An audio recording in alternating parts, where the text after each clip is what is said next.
Hello everyone, I welcome you all on this learning platform of teaching goals. उम्मीद है आप सभी लोग अच्छे होंगे।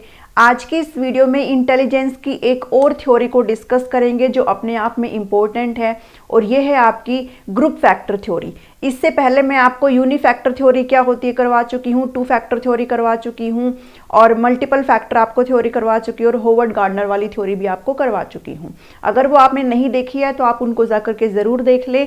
आज की इस थ्योरी में बात करेंगे, एक छोटी सी थ्योरी है जो इंपॉर्टेंट है। ये है आपकी ग्रुप फैक्टर थ्योरी, जिसको समूह कारक सिद्धांत भी बोला जाता है। ठीक है, अब ये फैक्टर थ्योरी किसने दी थी? ये दी थी लुइस लियोन थर्स्टन ने। आप सिंपली थर्स्टन से इसको याद कर सकते हैं। और थर्स्टन कौन थे? थर्स्टन थे अमेरिकन साइकोलॉजिस्ट थे। ठीक है, अमेरिकन मनोवैज्ञानिक ये थे। ये अपने आप में एक इंपॉर्टेंट पर्सनालिटी है। इन्होंने एक बुक भी दी थी, प्राइमरी मेंटल एबिलिटीज की इन्होंने एक बुक दी थी। ठीक है, आपको ये भी याद रखना है। अगर बात करूं कि इन्होंने थ्योरी में क्या कहा है, देखिए इससे पहले कौन सी थ्योरी आई थी? जो यूनिफैक्टर है वो थ्योरी आई थी, जो बिने ने दी थी, और जो टू फैक्टर थ्योरी थी जो किसने दी थी? स्पीयरमैन ने दी थी। तो इन्होंने बेसिकली जो स्पीयरमैन की टू फैक्टर थ्योरी है, जी और एस फैक्टर पर उन्होंने बात करी थी। इन्होंने स्पीयरमैन को क्रिटिसाइज किया। किसके ऊपर क्रिटिसाइज किया? इन्होंने जो है क्रिटिसाइज किया उनके जी फैक्टर के ऊपर। ठीक है, और इन्होंने अपनी ये जो ग्रुप फैक्टर थ्योरी दी है इसको बेसिकली एक्सटेंड ही किया है। किसको एक्सटेंड किया है? जो स्पीयरमैन की जो टू फैक्टर थ्योरी है ना, उसी थ्योरी को एक्सटेंड करके इन्होंने अपनी थ्योरी दी, जिसका नाम क्या रखा? ग्रुप फैक्टर थ्योरी रखा। ठीक है, इन्होंने ये कहा कि जो बुद्धि है वो दो कारकों से मिलकर नहीं बनी होती है, बल्कि जो बुद्धि होती है वो एबिलिटीज का क्लस्टर होता है। मतलब जो योग्यताएं होती है वो एक समूह होता है। ठीक है, बुद्धि के अंदर क्या होता है? Intelligence is a cluster of abilities, यानी कि जो बुद्धि है उसके अंदर योग्यताओं का एक समूह होता है, और ये जितनी भी एबिलिटीज होती है वो एक समूह में काम करती है। ठीक है, और इन सभी का क्या होता है? एक प्रधान तत्व होता है, यानी कि एक प्राइम फैक्टर इन सभी का होता है, जो इनको जो सारी बची हुई जो मेंटल एबिलिटीज है उनको आपस में क्या बांध करके रखता है। ठीक है, इन्होंने कहा कि जो इंटेलिजेंस है वो कंपोज्ड ऑफ 7 डिफरेंट फैक्टर। इन्होंने कहा कि इंटेलिजेंस 2 फैक्टर से बनी नहीं होती है, बल्कि कितने फैक्टर से बनी हुई होती है? इंटेलिजेंस वो 7 फैक्टर से बनी हुई होती है।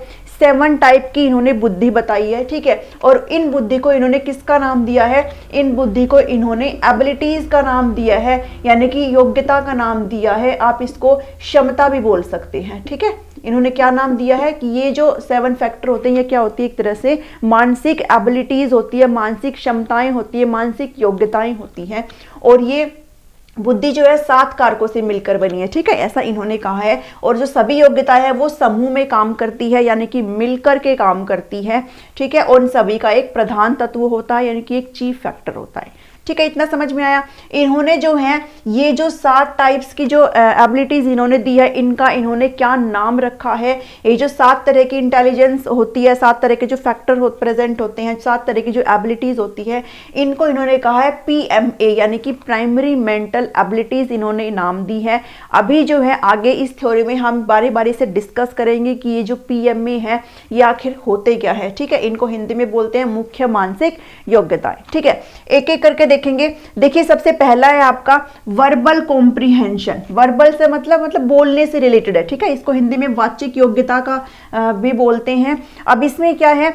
Abilities to understand meanings of words and statement, यानी कि जो सामने अगर आपके कोई है और वो आपसे अगर कुछ कहना चाह रहा है तो उसकी बातों में से जो वो बोल रहा है ना, उसमें से मीनिंग्स निकालना, यानी कि उसको अच्छी तरह से समझना कि वो सामने वाला आखिर क्या बोल रहा है। ठीक है, ये किस में आता है? ये आता है वर्बल कॉम्प्रिहेंशन में, यानी कि इस तरह की योग्यता जिस इंसान में होती है वो वार्तालाप के दौरान या फिर कोई अगर उसको कुछ कह रहा है तो वो इजिली समझ पाता है कि सामने वाला बंदा जो है वो क्या कह रहा है।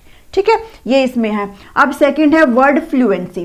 फ्लुएंसी आपको अच्छे से पता होगा ना, है ना? बोलते हैं ना आप बहुत बड़े बहुत ज्यादा फ्लुएंट है, मतलब क्या सक्षम है, किसमें? वर्ड में। अब शब्दों का प्रवाह। ठीक है, शब्द प्रवाह का योग्यता इसको बोलते हैं। अब इसमें तो था हम सामने वाले को कैसे समझते हैं, सामने वाले के शब्दों को कितना अच्छे से समझ पाते हैं। इसमें है कि हम जो है अपने खुद के शब्दों को कैसे जो है प्रस्तुत करते हैं हम। इसमें बेसिकली कौन आते हैं? इसमें आते हैं पोएट आते हैं, जो कवि वगैरह होते हैं ना। आप सभी ने आपने देखा होगा कि इतने अच्छे अच्छे जो वर्ड्स हैं ये लोग यूज़ करते हैं। कुछ वर्ड्स होते हैं जो समझ में भी नहीं आते हैं ना, ऐसे ऐसे वर्ड्स ये ढूंढ ढूंढ कर लाते हैं।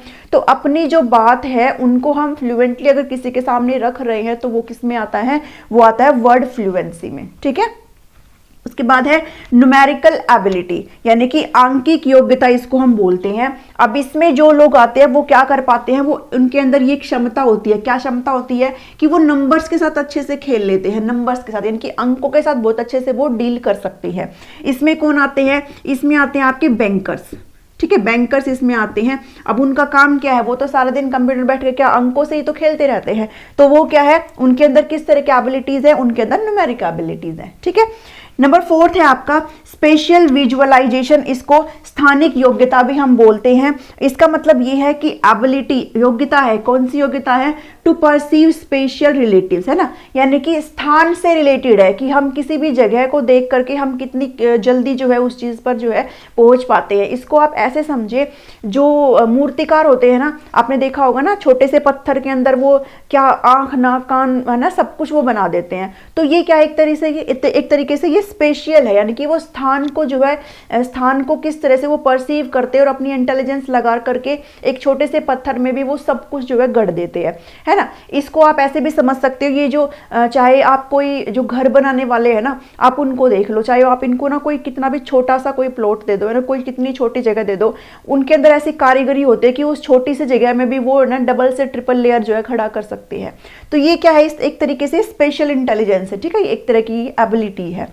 नेक्स्ट है मेमोरी। मेमोरी से रिगार्डिंग तो आप समझ ही रहे होंगे ना, स्मरण शक्ति की बात है ना, आप जो है कितनी जल्दी चीजों को रिमेंबर कर सकते हैं, याद कर सकते हैं, ये किस में आता है, ये मेमोरी में आता है।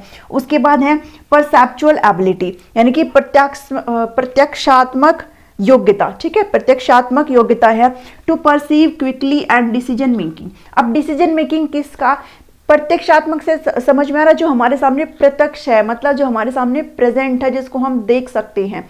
ठीक है, ऐसा कोई भी चीज जिसको जो हमारे सामने प्रेजेंट है उसके रिगार्डिंग अगर हम कोई डिसीजन ले सकते हैं तो वो किस में आता है, वो परसेप्चुअल एबिलिटी में है। इसमें आप ना एक एग्जाम्पल देखो, जब आप छोटे थे या फिर अभी भी ऐसा होता है कि न्यूज़पेपर में आपने देखा होगा ना, कुछ ना एक पहेली टाइप आता था, है ना, कि भाई डिफरेंस बताने होते थे। दो जो फिगर होती थी वो सेम होती थी, है ना, दो ऐसे फिगर होती थी जो बिल्कुल सेम होती थी, जो इसमें मटेरियल था वही इसमें मटेरियल होता था, बट ना कुछ माइनर डिफरेंस होते थे जो हमें बताने होते थे। ऐसे होता ना, कोई 7 अंतर बताइए, कोई 2 अंतर बताइए, ऐसे नहीं आता था उसमें न्यूज़पेपर में। फिर हम क्या करते थे कि 2-3 अंतर तो हम ढूंढ लेते थे, लेकिन बाद में हम नहीं ढूंढ पाते थे। तो ये क्या था, एक तरीके से भाई हम लोग क्या, हमारे सामने ये प्रेजेंट है, हमारे सामने ये प्रत्यक्ष है, और हम इसको देख करके क्या कर रहे हैं, अंतर ढूंढ रहे हैं ना, यानी कि हम क्या कर रहे हैं, डिसीजन मेकिंग यहाँ पे कर रहे हैं। ठीक है, तो ये समझ में आया यहाँ से। उसके बाद है रीजनिंग। रीजनिंग का अपने आप में मतलब है तर्क क्षमता। आप अगर कोई भी चीज कर रहे हैं, तो आप अगर कोई क्वेश्चन अगर सॉल्व कर रहे हैं या आप अगर कुछ भी कर रहे हैं, तो उसके पीछे आपकी क्या रीजनिंग है, आप उसके पीछे क्या लॉजिक रखते हैं, क्या आपकी तर्क क्षमता है, वो बेसिकली इस पे बात करती है। ठीक है, to think and understand the things logically, यानी कि अगर आप कोई क्वेश्चन भी सोल्व कर रहे हैं तो आप जो है क्या तर्क दे करके उस क्वेश्चन को कर रहे हैं, है ना। अगर आप कुछ भी कर रहे हैं, कोई भी किसी भी तरह की अगर कुछ है, तो आपकी जो रीजनिंग क्षमता, ये बेसिकली किससे रिलेट करती है, ये रिलेट करती है आपकी कॉग्निशन से, यानी कि संज्ञान से। भाई हम जो है रीजनिंग कहाँ से, सोच करके लगाते हैं ना, अपनी बुद्धि का इस्तेमाल करके हम तर्क को लगाते हैं। तो ये किससे रिलेट करता है, ये हमारी इंटेलेक्चुअल डेवलपमेंट होती है, सॉरी इंटेलेक्चुअल जो है चीजें होती है, ये हमारा कॉग्निशन यानी कि हमारे संज्ञान से रिलेट करता है। ठीक है, तो आई होप कि आपको ये 7 जो मेंटल एबिलिटीज है समझ में आया होगा। इंपॉर्टेंट है, आपने अच्छे से देख लेना है इनको। ठीक है, ये इंपॉर्टेंट थ्योरी है। अगर आपको वीडियो पसंद आता है तो आप इसको जरूर लाइक करें, चैनल को सब्सक्राइब करें। मिलती हूँ आपसे नेक्स्ट टॉपिक में एक नई वीडियो में। Thank you, thanks for watching me.